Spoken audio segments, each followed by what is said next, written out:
There's a story out of Detroit, Michigan, about a 17-year-old girl named London Thomas. So London Thomas went missing on April 5th in Detroit. Actually, she went missing in the area of Inkster, Michigan, I believe. She was last seen with her boyfriend, who was 23 years old.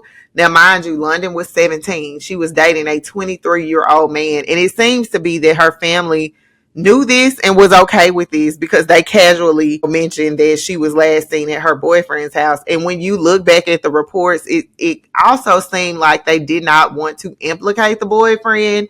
It was kind of strange how they kept mentioning that she was last seen at his house, but they didn't really say anything about their relationship. They didn't address the age gap, the elephant in the room. London was 17, which is either, you're usually going to be a senior in high school or a junior, depending on when your birthday fell.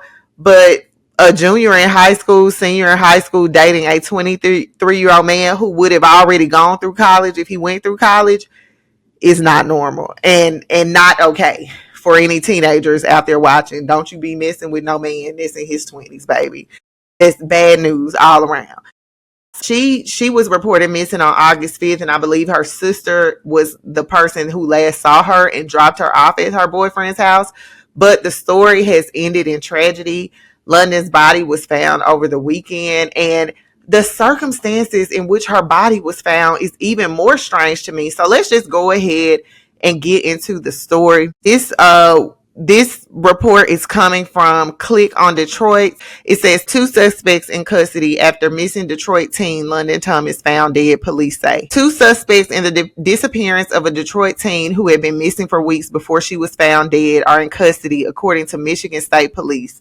London Thomas, 17, was last seen on April 5th when she was dropped off at her boyfriend's house on Carlisle Street in Inkster. She was found dead on Saturday, April 26th in Southfield after weeks of searching. Michigan State Police is the lead agency in the investigation. Police said that they have 2 suspects in custody who are believed to be involved in her disappearance. Police have not released information on what circumstances led to her death. So here's a picture of London. And again, she was 17, dating a 23-year-old man, and now she is deceased. It's such a tragic story. And there was actually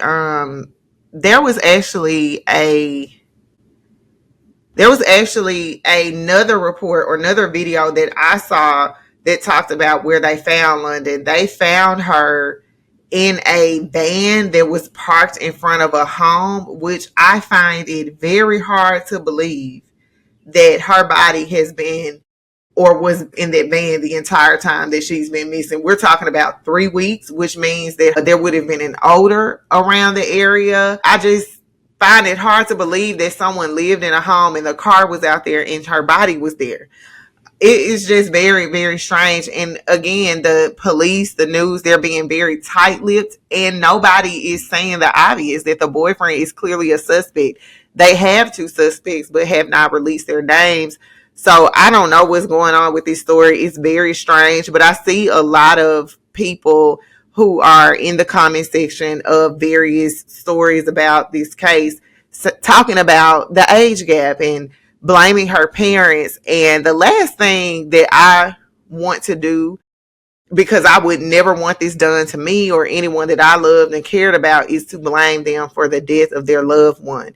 Now, accountability is one thing, and there's a time and place for that, but I think it's rather insensitive for people to automatically blame and criticize the parent, because at the end of the day, parents can only do so much.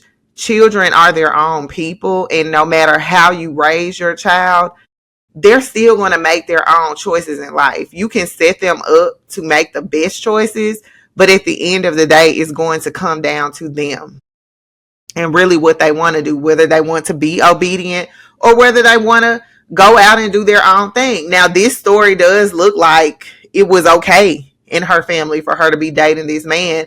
But for me and my children, that wouldn't be going down. Now, if they went out and did that, not necessarily a reflection. It wouldn't be a reflection on me necessarily because they're their own people. And that was something that before I became a parent, I didn't understand. And even like parents will tell you, you know, that's how you see some kids that get put out, and parents sometimes do these extreme things because you cannot control your child. My friend Dana, shout out to Dana, my Dana boo, if she's watching. But when we were in college, we were in graduate school. Dana's son was young at the time. He is in college now. Crazy. But at the time, I remember her saying, you know, I can't control him. I can't control him. I can tell him what to do. I can raise him. I can give him punishments and consequences. But at the end of the day, he's going to do what he want to do. I can't make him do anything. And that is true. That's a harsh reality. So, you know, we can say what we think London's parents were like, or what they condone, or what was okay, what was not okay. But at the end of the day, London was making decisions, you know, on her own, and that those decisions could have turned out to be fatal. We don't know the details of the case, but that is what it's looking like so far. Let me know what y'all think about this story. We're going to go on to the next one. Thank you for watching this video. This was a clip from my weekly live stream called Tell Me More, available for members only over on Patreon. If you enjoyed this video, don't forget to hit that like button. If you want more content from me, go ahead and subscribe so you don't miss any of my uploads. And I'll talk to y'all in the next video. Peace.